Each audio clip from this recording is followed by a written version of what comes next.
그동안 올려드린 상병 시절 이야기를 주제별 합본으로 올려드립니다. 나의 상병 시절 125번째 이야기. 5분 대기조와 매복, 그리고 옥수수 사건. 1. 대침투 작전과 5분 대기조. 첫 번째. 앞서도 여러 차례 이야기한 것처럼 1982년에 들어서면서 부쩍 늘어난 것이 바로 대침투 작전이었습니다. 물론 지난해는 우리 대대가 국군이 날 행사 부대로서 모든 다른 임무에서 제외되었기 때문에 잘 알 수는 없습니다. 어쨌든 1982년이 되면서 수색 정찰과 매복이 갑자기 늘어나고 비정규전을 가상한 진돗개 비상 발령이 부쩍 늘어난 것은 사실이었습니다. 물론 거의 훈련 상황이긴 했지만 때로는 실제 상황으로 비상이 발령되어 수색 정찰에 투입된 적도 있었고, 실제 매복 작전이나 수색 작전을 소대 단위 부대가 돌아가면서 계속적으로 수행하고 있었습니다. 이처럼 대침투 작전이 늘어난 것은 그 당시 국내 안보 상황과 북한의 대남 도발에 대한 정세 판단 때문이었습니다. 1981년 9월 30일, 우리나라는 1988년에 개최되는 제24회 하계올림픽 대회를 유치하는 데 성공합니다. 뒤이어 그해 11월 26일에는 1986년에 열리는 제10회 아시아 경기 대회를 유치함으로써 큰 규모의 국제대회를 연거푸 치르게 되었습니다. 이렇게 우리 대한민국이 대규모 국제대회를 유치한 것을 가장 배아파하는 세력이 바로 김일성의 북한 정권이었고, 그들은 어떻게든 아시안게임과 올림픽 개최를 방해하고자 획책할 것이 명확하다고 판단했던 것입니다. 이에 따라 군 지휘부에서는 지휘관 정신교육과 정훈교육 등을 통하여 예상되는 북괴의 방해 공작에 대하여 교육을 계속적으로 실시했습니다. 그 당시 가장 중점적으로 교육한 북괴의 방해 공작 내용은 북한 특수부대의 후방 침투에 관한 것이었습니다. 북한이 수만 명에 달하는 특수부대를 양성하였고, 이들을 레이더에 걸리지 않도록 적어도 비행이 가능한 AN2 소형 항공기를 이용하여 후방 지역에 침투시킨다는 것입니다. 이들이 후방 지역으로 침투한 뒤 국지 도발을 감행하여 사회적 혼란을 야기하므로 대한민국이 대규모 국제대회를 치르기에 불안한 나라라는 것을 보여주려 한다는 것이었습니다. 따라서 이런 판단 아래 그런 상황에 효과적으로 대응할 수 있는 대침투 작전을 강화시킨 것입니다. 이런 내용을 수요일과 토요일 정훈 교육과 지휘관 교육 시간을 통해 누누이 강조하고 있었습니다. 실제적으로 북괴는 이후로 1983년 아웅산 폭탄 테러와 1986년 아시안게임 개최를 일주일 앞두고 자행된 김포공항 폭탄 테러, 그리고 1987년 김현희 등에 의한 대한항공기 폭파 사건 등을 연이어 자행하게 됩니다. 위와 같은 굵직한 도발 외에도 북한은 국내에 침투한 고정간첩들의 활동을 강화하고 무장공비와 간첩을 난파시키는 등 끊임없이 도발을 했고, 이런 내용들이 방송과 신문을 통해 보도되고 있었습니다. 이러한 상황에 따라 대침투 작전이 강화된 것입니다. 이렇듯 대침투 작전의 강화로 인하여 늘어난 임무가 바로 우리를 가장 귀찮게 하는 5분 대기조와 수색 정찰, 그리고 매복 작전이었습니다. 사실 우리 중대는 지난 1981년도에는 5분 대기조 임무를 단 한 차례 수행하는 데 그쳤습니다. 그나마 나는 그 시기에 정훈과 파견을 나가 있었기 때문에 내 개인적으로는 1년 동안 단 한 번도 5분 대기조를 해보지 않고 넘어갔습니다.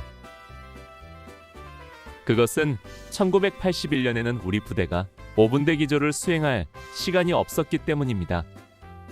스키훈련이 무산되고 이어서 혹한기 동계훈련을 필두로 준비태세 비상훈련, 격오지 경계파견, 육경 및 산악훈련, 육본 교육사열, 그리고 3개월여의 국군이 날 행사 연습, 복귀한 뒤에 그동안 밀린 중대훈련, 중대 ATT, 대대훈련, 대대 ATT, 11사단 대항군 훈련 등 그야말로 눈코 뜰 사이 없이 분주한 시간을 보냈기 때문에 5분 대기조를 수행할 시간이 없었던 것입니다. 그랬던 우리 대대가 1982년 들어서면서 가장 먼저 수행한 임무가 바로 1월 2일부터 인계받은 5분 대기조입니다. 이때로부터 우리 중대는 그동안 3차례의 5분 대기조 임무를 수행했고, 그 중에서 세 번째 임무 때에는 5분 대기조 군단 측정까지 받아 정말 FM대로 빡센 시간을 보내야 했었습니다. 그렇게 세 번째 5분 대기조 임무를 마치고 난 뒤 채 2달이 안 된 7월 12일부터 네 번째로 5분 대기조 임무가 또 우리에게 주어졌습니다. 다른 부대는 어땠는지 몰라도 당시 우리 32연대는 각 소총중대가 돌아가면서 일주일씩 5분 대기조 임무를 수행하고 있었습니다. 즉 중화기 중대와 사대대를 제외한 9개의 소총중대가 돌아가면서 하는 것입니다. 이렇게 하면 2달하고 일주일 정도 지나서 임무가 돌아와야 하는데, 그 사이에 훈련이나 파견 근무하는 중대가 있으면 그 임무가 더 빨리 돌아오게 되는 것입니다. 1982년 7월 12일 월요일 아침 식사를 마치고 각 소대별로 분대장 1명과 상병급으로 사병 2명씩 5분 대기조 인수를 위해 떠나고, 남은 병력들은 취사장에서 전투식량 건빵을 수령해다가 5분 대기조 군장을 꾸리기 시작했습니다.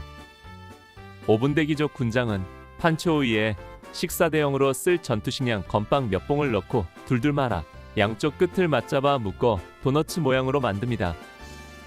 이것을 어깨에 각개로 매면 되는 것이지요. 야전에서 비가림을 하고 간단히 식사를 할 수 있는 최소한의 장비를 갖추는 것입니다. 작전을 나갈 때 무거운 완전군장을 매지 않아서 좋긴 했지만, 그래도 이 5분 대기조 군장도 거추장스럽긴 마찬가지였습니다. 또한 5분 대기조 기간 중에는 항상 탄띠와 방독면을 착용하고 철모를 쓰고 활동해야 하며, 또 밤에 잘 때에도 군화를 신고 자야 했기 때문에 여간 불편한 것이 아니었습니다. 그뿐 아니라 실탄이 실려있는 차량 경계를 위해 보초를 서야 했기 때문에 경계 근무가 늘어나는 것도 5분 대기조의 힘든 점이었습니다. 이윽고 5분 대기조 인수팀이 인수를 마치고 4대의 군용 트럭이 우리 연병장에 도착하였습니다. 트럭에는 실탄과 수류탄 등 유사시 사용할 화기가 실려 있어 각 소대 인수병들이 배당된 트럭에 올라가서 다시 한번 수량 파악을 했습니다. 무엇 하나라도 장부와 수량이 맞지 않으면 문제가 되기 때문에 꼼꼼하게 파악을 하는 것입니다. 예전 어느 중대인가에서 실탄 수량이 부족하여 부대가 발칵 뒤집힌 일이 있었다는 이야기가 있어서 더욱 신경을 써야 했습니다. 이렇게 5분 대기조 차량과 화기 인수를 마치면 본격적으로 5분 대기조 임무를 시작하게 됩니다. 나의 상병 시절 126번째 이야기. 5분 대기조와 매복 그리고 옥수수 사건. 2. 대침투 작전과 5분 대기조. 두 번째. 1982년 7월 12일 10시 정각. 5분 대기조를 인수받고 군장을 꾸리고 복장을 갖춘 뒤 잠시 숨을 고르고 있는데 갑자기 주번화사의 호루라기 소리가 중대 내에 울려 퍼졌습니다. 진돗개 둘 발령. 진돗개 둘 발령. 5분 대기조 필수 코스인 비상 탑승 훈련이 실시되는 것입니다. 우리는 이 같은 상황을 미리 예견하고 있었습니다. 새로 5분 대기조를 인수하면 탑승 훈련은 통과 의례처럼 반드시 실시될 것을 알고 있었기 때문입니다. 우리는 득달같이 군장을 메고 소총과 공용화기를 챙겨들고 차량으로 달려가 승차를 했습니다. 차량 앞에는 중대장과 대대 작전참모가 나와서 시계를 보며 훈련 상황을 점검하고 있었습니다. 우리는 신속히 차량에 탑승하며 기관총 한정을 차량 선단에 거치하고 탄통을 열어 실탄을 장전합니다.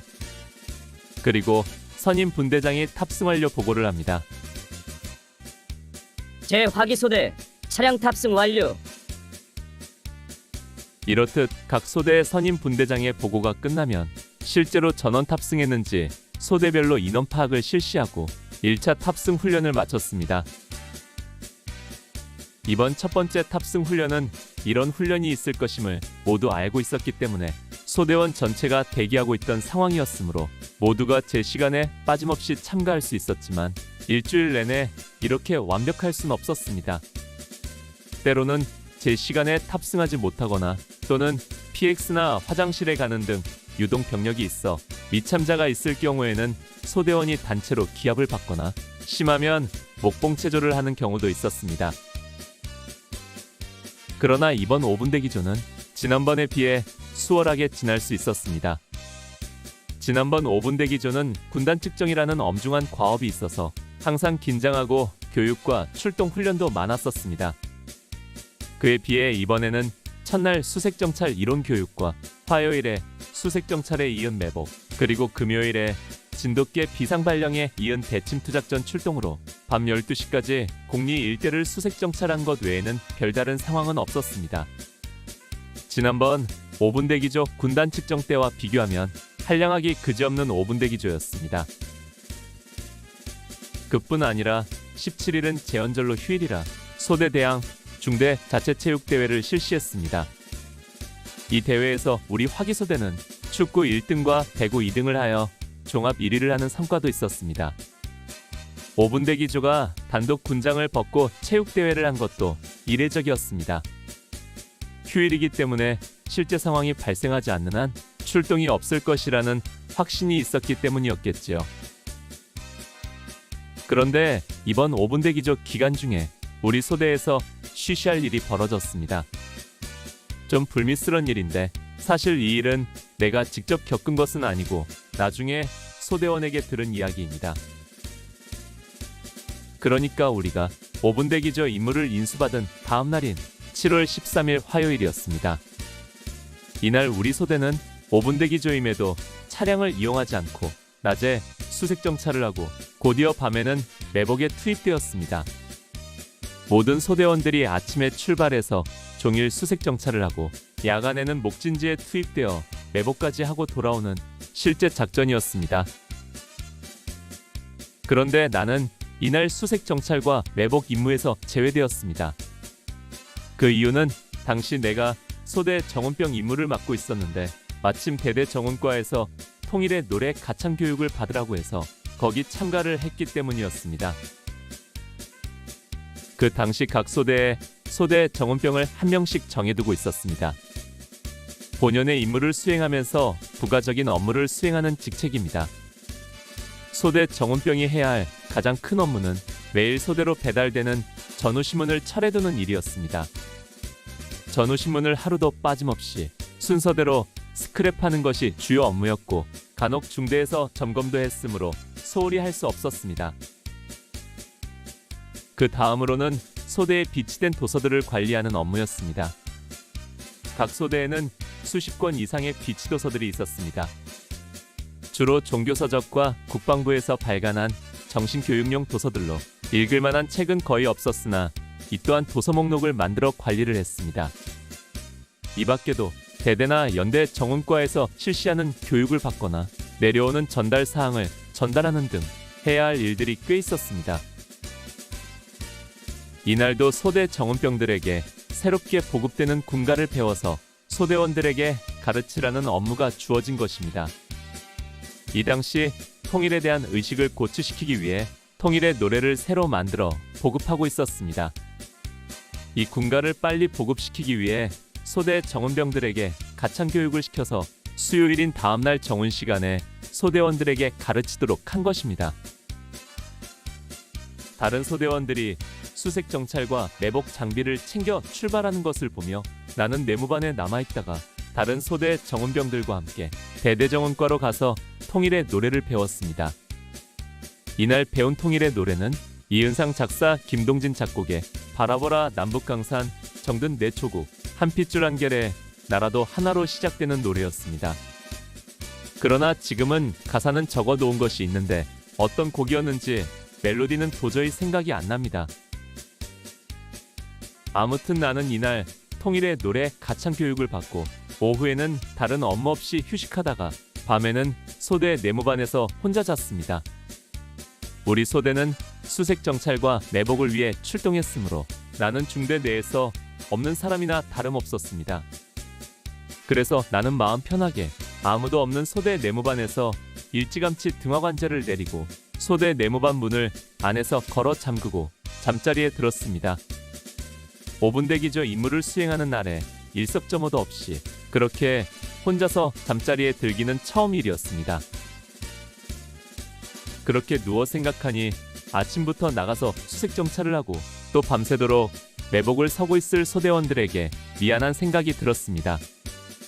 아무리 교대로 취침을 한다 해도 음산한 계곡 속에서 매복 근무를 하는 것이 생각보다 쉽지 않다는 것을 경험을 통해 알고 있었기 때문입니다.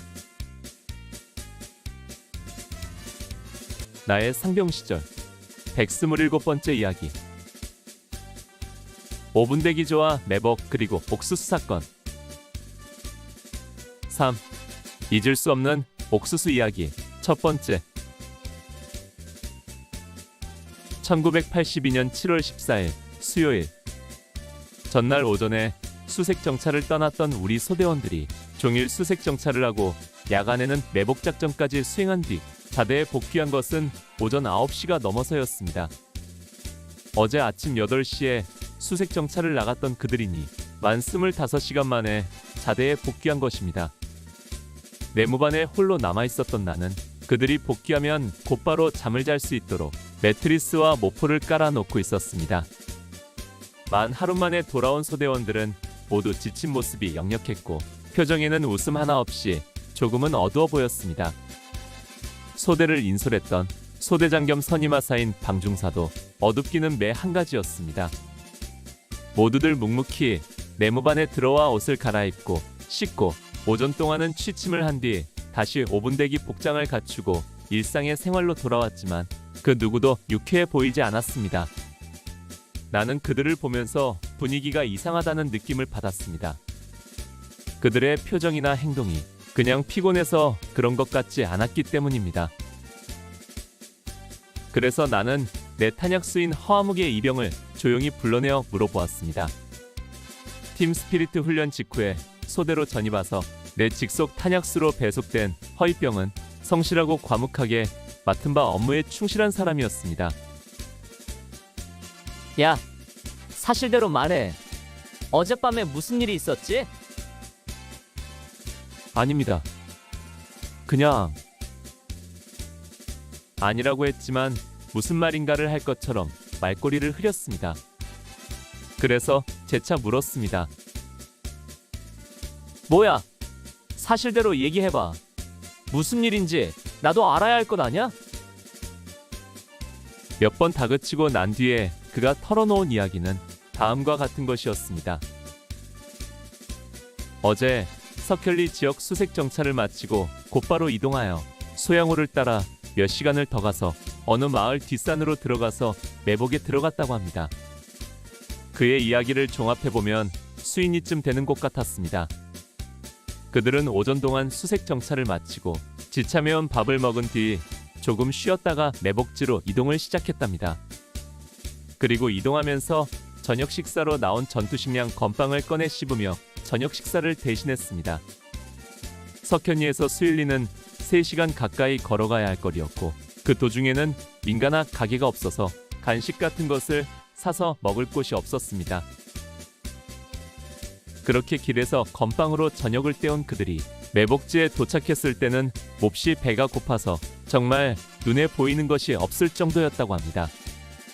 이런 상황에서 매복지로 들어가는데 그들 눈에 들어온 것이 바로 매복진지로 오르는 길 옆에 있는 옥수수밭이었습니다. 매복지에서 멀지 않은 곳에 펼쳐진 옥수수밭은 배고픈 그들에게 그야말로 군침을 삼키기에 충분했던 것입니다. 이렇게 매복지에 들어가서 매복 준비를 마친 뒤에 고참들은 서너 명의 졸병들을 보내서 옥수수를 따오도록 했습니다. 그들은 즉시 올라오면서 보아둔 밭으로 가서 옥수수를 따왔습니다. 그런데 어느 정도 먹을 만큼만 따온 것이 아니라 엄청 많이 따왔다는 것입니다.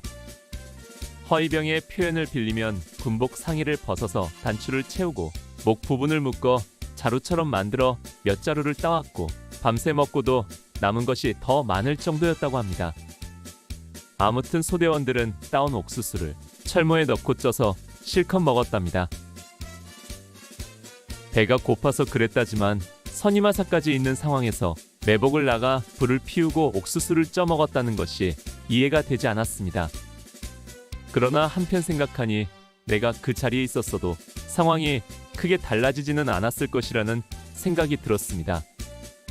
목구멍이 포도청이라는 옛말처럼 배고픔 앞에서는 눈에 보이는 것이 없었을 것이기 때문입니다. 또한 매복진지에서 이렇듯 맘대로 할 수 있었던 것은 앞서 말했듯이 매복진지에는 상부에서의 순찰이나 감찰이 절대 없을 것이라는 확신이 있었기 때문입니다. 크레모아를 설치하고 수류탄을 지근거리에 두고 실탄을 장전하고 근무하는 매복지에서는 움직이는 대상은 선조치 후보고를 하기 때문에 순찰이나 감찰을 하지 않는 것입니다. 그렇게 그들은 절취한 옥수수로 배를 든든히 채우고 매복 근무를 했습니다. 그리고 다음날 새벽, 날이 밝아올 무렵 매복 근무를 마치고 전장 정리를 하면서 먹다 남은 옥수수는 모두 산속에 갖다 버리고 흔적을 없앴다고 합니다. 이렇게 전장 정리를 마친 다음 장비를 챙겨 매복지를 벗어나 철수를 하고 있는데 그들 앞에 뜻하지 않은 상황이 벌어지고 있었습니다. 자대로 복귀하기 위해 매복지를 벗어나 유유히 내려오고 있는데 바로 그 옥수수밭 어귀에 한 아주머니가 나와서 기다리고 있었던 것입니다. 그 아주머니는 바로 그 옥수수밭 주인이었습니다. 그는 어제 저녁에 군인들이 뒷산 계곡으로 들어가는 것을 보았고 혹시나 하는 마음으로 새벽 일찍 올라와서 옥수수 밭을 살펴보고는 억장이 막혀 군인들이 내려오기만 기다리고 있었던 것입니다. 그리고 내려오는 우리 소대원들을 보고 아주머니는 울며불며 소리를 치시더랍니다. 아이고 이놈들아, 너네들이 사람이냐? 이 옥새기를 이렇게 다 망해놓고 어디로 간단 말이냐? 그 아주머니는 아무나 붙들고 울부짖으며 소리소리 질렀습니다. 너네들이 눈이 있으면 한번 보라. 이것이 사람이 할 짓이냐? 아주머니가 가리키는 옥수수밭은 그야말로 난장판이었다고 합니다. 캄캄한 밤에 옥수수를 따면서 닥치는 대로 밟고 다녀서 옥수수 나무가 수없이 쓰러져 있고 또 옥수수를 따면서 덜 익은 것은 그냥 땅에 버려서 그야말로 밭을 쑥대밭으로 만들어 놓았던 것입니다. 7월 중순이라 익은 옥수수보다 아직 덜 익은 것들이 더 많았고 어둠 속에서 따서 보고는 익지 않았으면 그대로 바닥에 버렸던 것입니다. 너네들은 쌀뿌리로 밥을 해먹지만 우리들은 옥시기가 1년 양식이다. 우리 1년 동산을 망쳤으니 다 물어내라. 아주머니는 울며불며 아무나 잡고 흔들며 옥수수 값을 물어내라고 소리치셨고 허이병말로는 정말 어찌해야 좋을지 모를 난감한 상황이 벌어졌다는 것이었습니다. 소대원들은 아무 말 못하고 오도가도 못하는 상황에서 선임하사가 나섰습니다.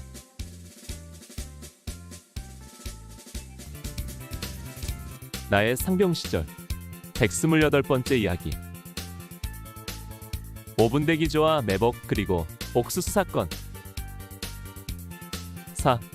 잊을 수 없는 옥수수 이야기. 두 번째. 1982년 7월 14일 수요일. 전날의 수색정찰에 이은 매복작전에 투입된 우리 소대는 매복진지에 들어가기 전 눈여겨보았던 옥수수밭에서 옥수수를 추진해 삶아 먹으며 허기를 달랬습니다.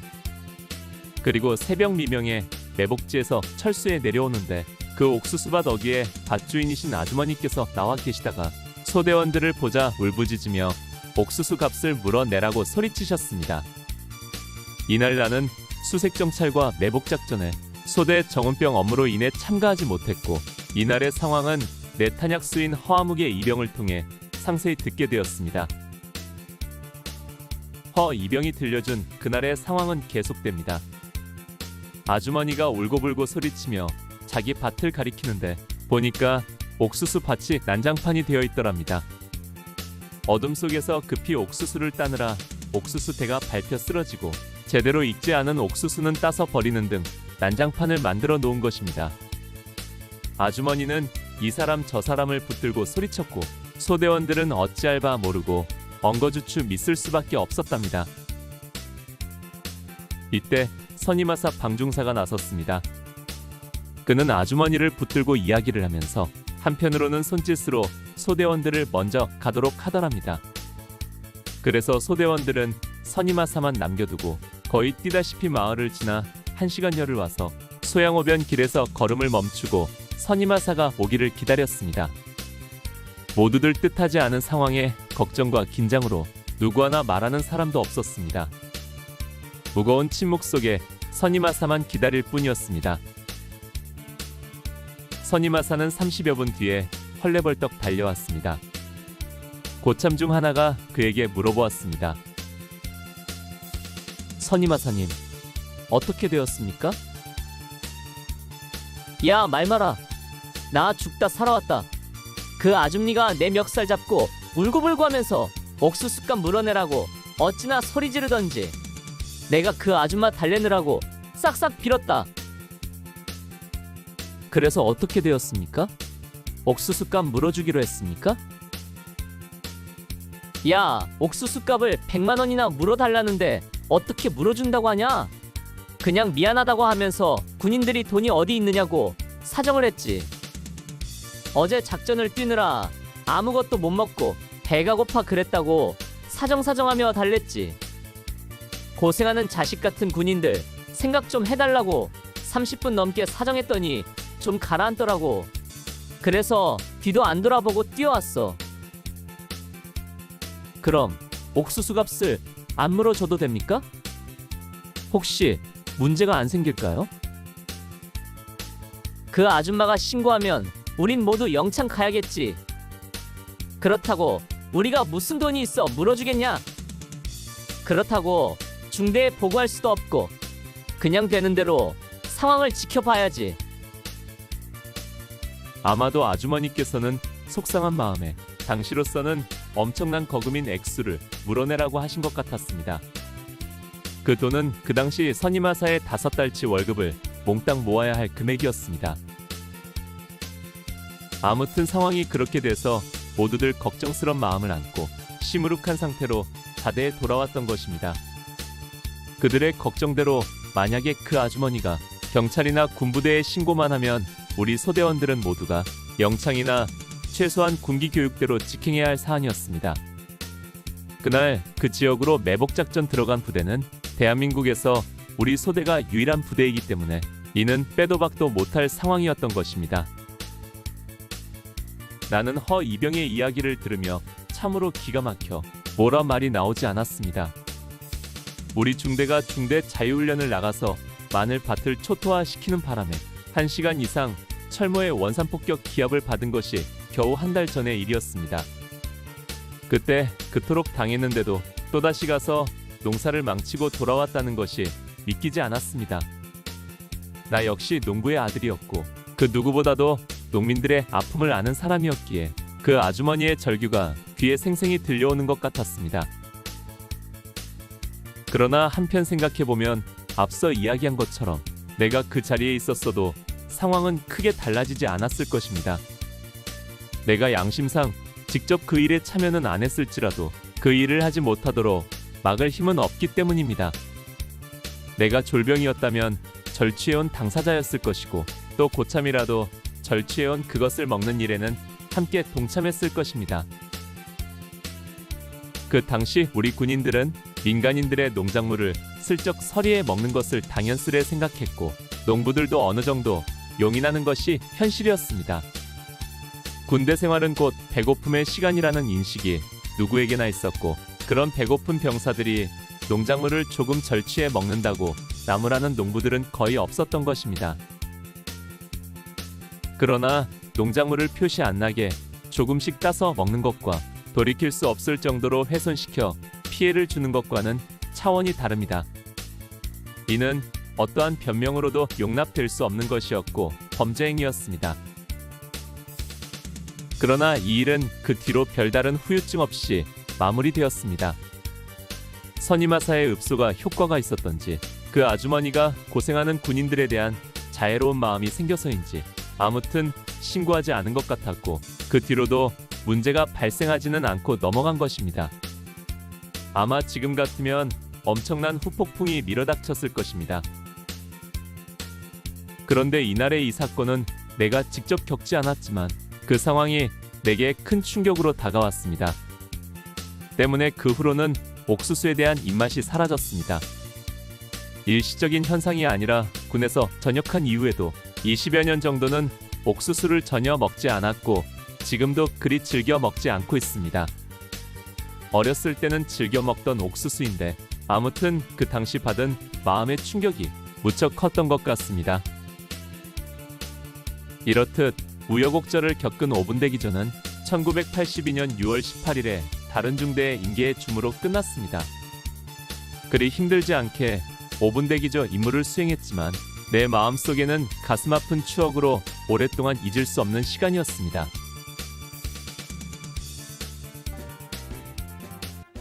나의 상병 시절 129번째 이야기. 대침투작전과 삼형산. 1. 삼형산 수색정찰. 우리 중대는 5분 대기저 임무를 그런대로 무사히 마치고 7월 18일 일요일에 다른 중대에 인계를 했습니다. 그러나 우리 소대는 앞서 이야기한 옥수수 사건으로 긴장되고 마음 졸이는 시간을 보내야 했습니다. 모두들 걱정하는 기색은 역력했지만 누구도 입 밖으로 말하지는 않았습니다. 나도 탄약수 허 이병의 이야기를 통해 사건의 전말을 알고 있었지만 모르는 채 했습니다.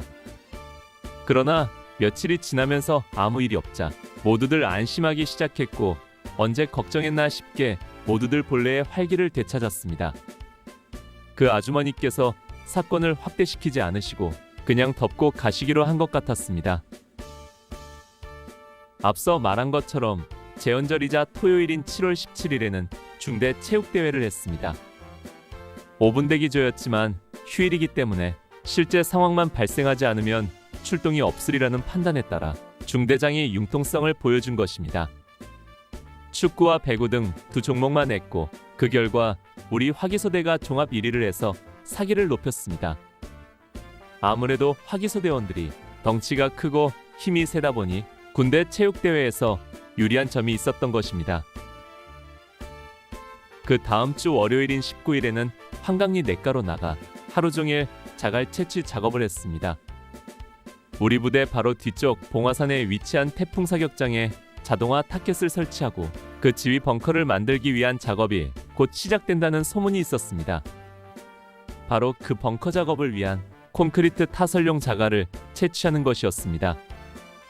2인 1조가 되어 단가를 들고 다니며 주먹보다 조금 작은 자갈들을 주워 모으는 작업이었습니다. 그리고 트럭이 오면 실어 보내는 것까지 우리가 해야 할 일이었습니다. 무더운 날씨에 무거운 돌멩이들을 나르는 일이 그리 만만치 않았기에 저녁 때에는 거의가 녹초가 되다시피 했습니다. 그러나 이날의 이 일은 태풍 사격장 작업의 시작에 불과했습니다.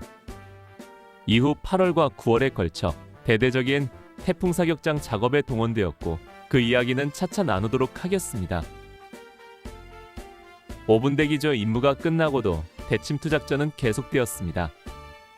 아무래도 녹음이 우거지는 여름철이 되면서 북한에서 무장공비나 간첩의 난파가 용이한 계절이었기 때문입니다. 따라서 비정규전 상황이 발생할 우려가 높다는 판단 아래 대침투 작전이 강화되는 것입니다. 그와 함께 철저한 보안의 생활화를 강조하며 보안에 대한 교육이 강화되고 7월 20일부터는 군단 보안 검열이 시작되어 당분간은 편지를 가급적 쓰지 말라는 지시까지 내려왔습니다. 서신은 거의 개봉 검열하고 편지 내용에서 사소한 보안 위반 내용이라도 걸리면 당사자뿐 아니라 지휘관들까지 줄줄이 문책당할 우려가 있다는 것입니다. 아무튼 보안이라는 말만 나와도 우리 같은 일반 사병뿐 아니라 지휘관들까지 벌벌 떨던 시절이었습니다. 그날 7월 20일 화요일에 우리 소대는 또다시 수색 정찰을 나갔습니다. 03시 30분에 기상하여 화기와 탐침봉 등 장비와 두 끼의 식사를 챙긴 다음 연대까지 가서 신고를 하고 신포리 지역으로 투입되어 종일 수색 정찰을 했습니다. 연대까지 가서 신고를 하고 수색 정찰을 나가는 일은 거의 드문 경우였는데 그만큼 대침투 작전이 중요하기 때문인 것 같았습니다. 그러나 수색 정찰 도중 우리는 산자락 아래 밭 귀퉁이에 있는 자두나무에서 검붉게 익은 자두를 따서 포식했습니다. 옥수수 때문에 마음고생을 한 것이 일주일 전의 일이었지만 그 누구도 개의치 않았습니다. 목구멍이 포도청이라는 옛말처럼 먹을 것을 앞에 두고 참을 수는 없었던 것입니다. 다만 이 자두나무는 과수원이 아니라 밭귀퉁이에 심어놓은 것으로 수령이 오래된 고목이었습니다. 이렇게 수색 정찰을 마치고 돌아온 뒤 사흘 만에 또다시 대침투 작전이 실시되었습니다. 이번에는 지난번처럼 1박 2일로 수색 정찰에 이은 매복까지 예정되었는데 전 대대 병력이 모두 참가하는 대규모 작전이었습니다. 대대 전체가 수색 정찰과 매복을 나가기는 처음 있는 일이었습니다. 그만큼 이번 작전 색타가 넓다는 것을 말해주고 있었습니다. 1982년 7월 23일 금요일 03시 30분에 기상을 했습니다. 이날 작전에 필요한 장비와 일종, 전투식량 등은 이미 전날 오후에 수령해 미리 준비를 마치고 있었습니다. 비상훈련이 아니라 예정된 작전에 투입되는 것이었으므로 사전에 모든 준비를 했던 것입니다. 수색 정찰용 탐침봉과 실탄과 수류탄, 그리고 식량과 부식류와 전투식량 등을 챙기니 휴대할 짐이 만만치 않았습니다. 게다가 우리 총분대는 기관총까지 가져가야 했습니다. 이른 아침 식사를 마치고 장비를 챙겨 들고 05시에 자대를 출발했습니다. 대대가 집합하여 함께 출발하는 것이 아니라 각 중대별로 섹타를 지정해주고 각각 출발하도록 했습니다. 작전회의에 다녀온 분대장이 이번 작전에 대해 설명하는데 우리 중대의 이번 대침투 작전은 그 행선지가 만만치 않았습니다. 바로 웅진리를 거쳐 삼형산 정상을 오른 다음 다시 수인리로 내려가서 매복을 하고 내일 오후에 돌아오는 코스였던 것입니다. 거리도 만만치 않고 작전 범위도 넓어서 쉽지 않은 작전이 될 것 같았습니다. 우리 중대는 지난해 6월에 삼형산을 올랐었습니다. 바로 지난해 육격을 마치고 산악훈련장으로 이동한 뒤 전임 중대장인 김철곤 대위가 지휘하여 전 중대원들이 등반을 했던 것입니다.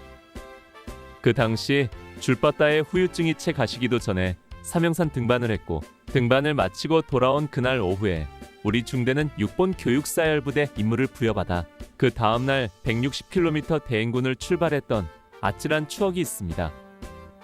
그로부터 13개월 만에 삼형산을 다시 오르게 되는 것입니다.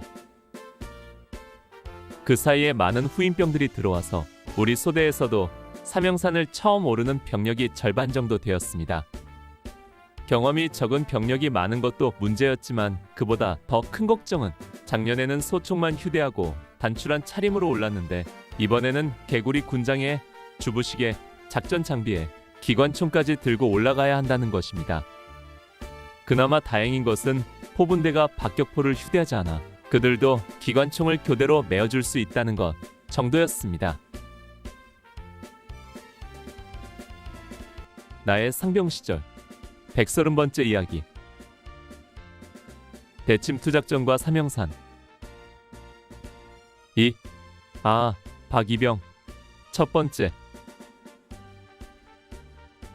1982년 7월 23일 금요일 삼형산 일대 수색 정찰과 매복을 명받은 우리 중대는 03시 30분에 기상하여 장비 등을 챙긴 다음 아침 식사를 일찌감치하고 05시에 자대를 출발했습니다. 11초소를 넘어 대월리 중리를 거쳐 석현리 고개마루 의병기념탑 앞에서 첫 번째 휴식을 했습니다. 그리고 양구선 착장을 지나 소양호 방길을 따라 계속 전진하여 웅진리 육격장 앞을 지났습니다.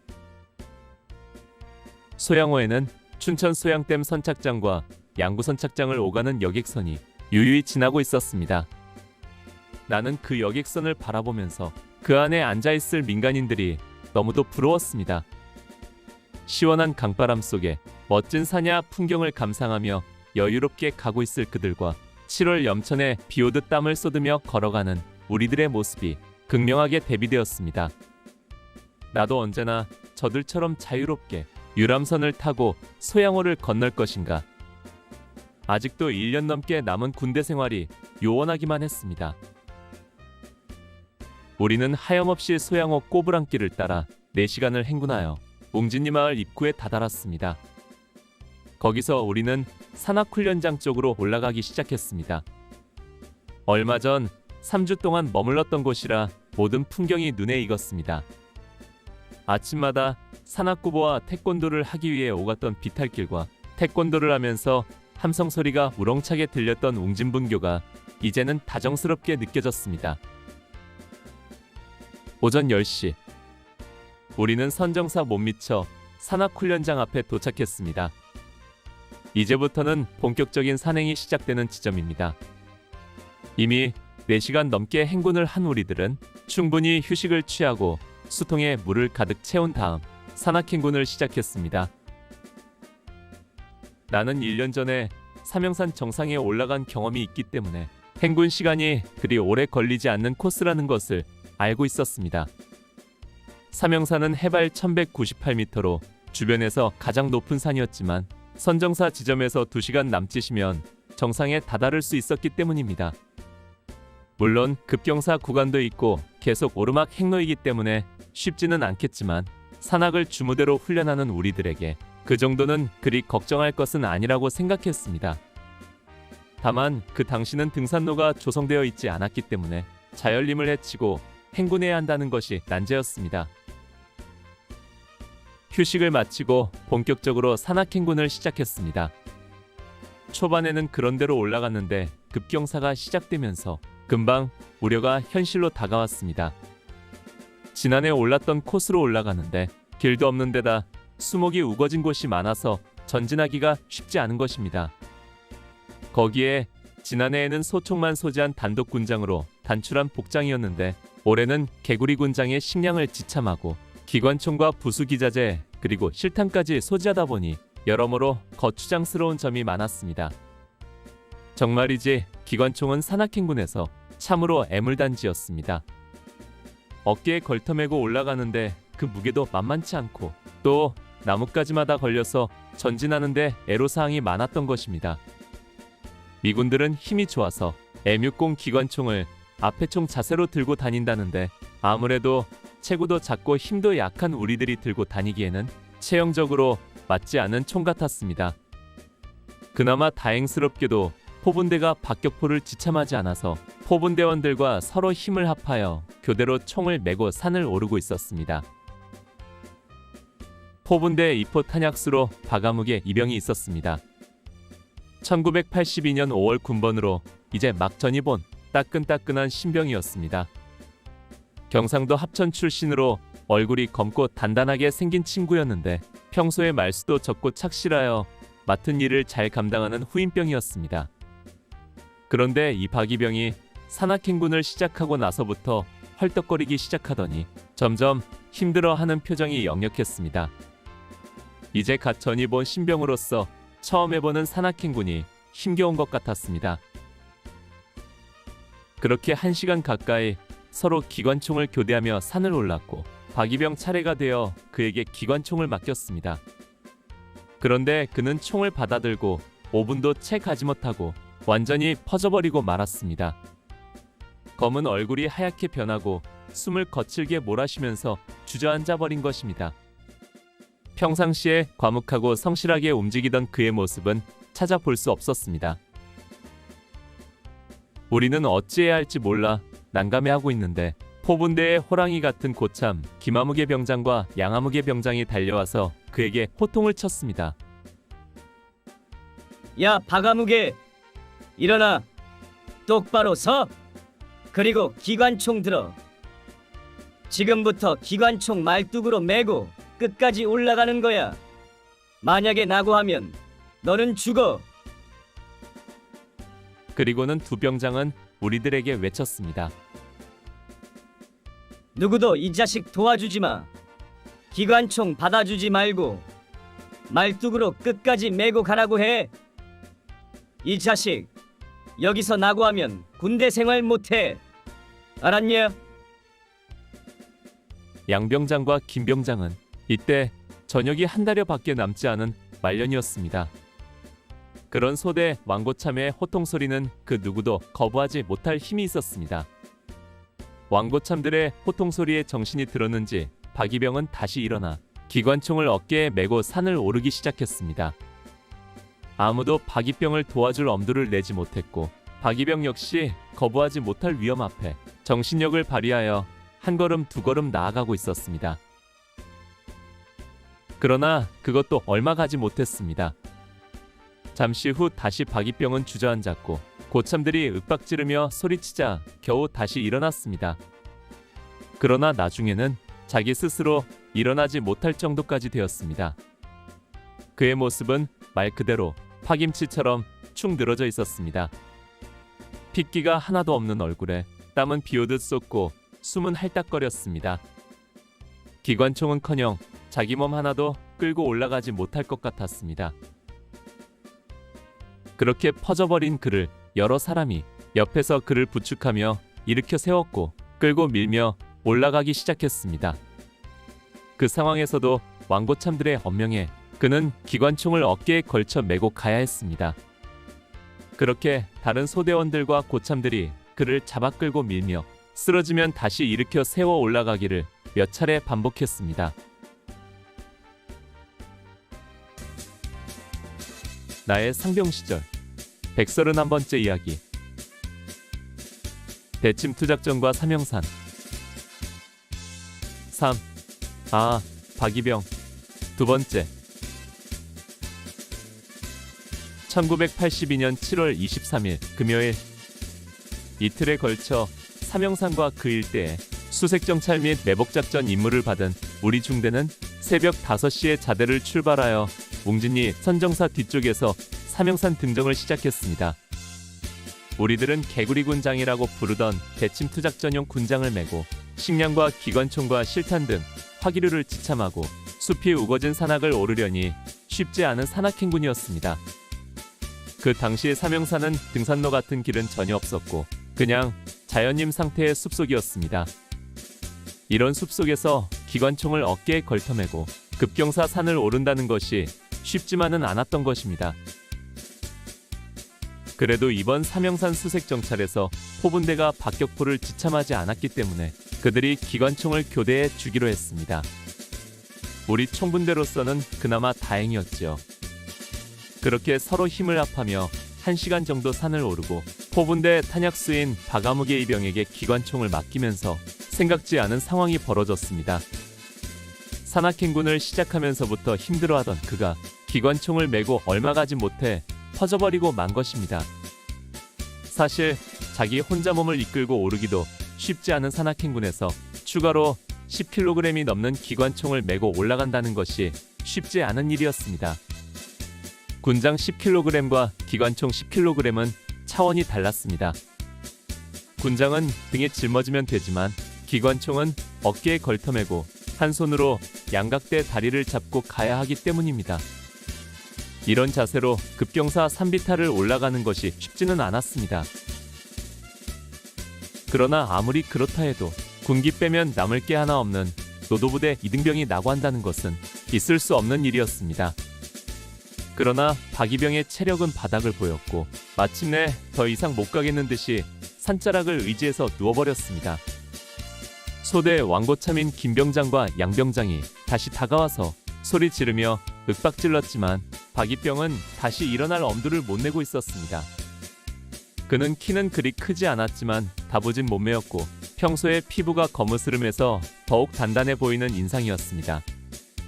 그러나 산자락에 퍼져 누워버린 그는 얼굴이 백납같이 하얗게 변해 있었고 온몸은 축 늘어진 채 눈동자도 풀려 있었습니다. 우리들은 기관총을 받아들고 박이병이 일어나도록 힘을 북돋아 주었지만 아무래도 더 오르기엔 무리일 것 같았습니다. 그러나 두 고참은 포기하지 않았습니다. 그들은 소총 멜빵을 풀더니 그 한쪽 끝을 박이병의 허리에 묶고는 끌어일으켰습니다. 그리고 말했습니다. 우리 화기소대에서 나고란 없다. 반드시 너는 기관총을 메고 정상까지 올라가는 거다. 알겠나? 네가 여기서 나고하면 군대 생활 못한다. 자, 기관총 메고 일어서. 이때부터 앞에서 양병장이 박이병의 허리를 묶은 멜빵을 잡아 끌고 뒤에서 김병장이 밀고 올라가는 대역사가 시작되었습니다. 두 고참이 서로 교대하면서 그렇게 정상을 향해 한 걸음씩 올라갔습니다. 다른 사람들이 교대하자고 해도 두코참은 거부하고 우직스럽게 박이병을 끌어올렸습니다. 양병장은 별명이 알리였습니다. 복싱 헤비급 챔피언 무하마드 알리를 말하는 것입니다. 그만큼 그는 체격도 컸고 힘이 장사였습니다. 무슨 일을 하든지 우리들이 여러 번 해야 할 것을 그는 단번에 해치울 만큼 힘이 넘치는 사람이었습니다.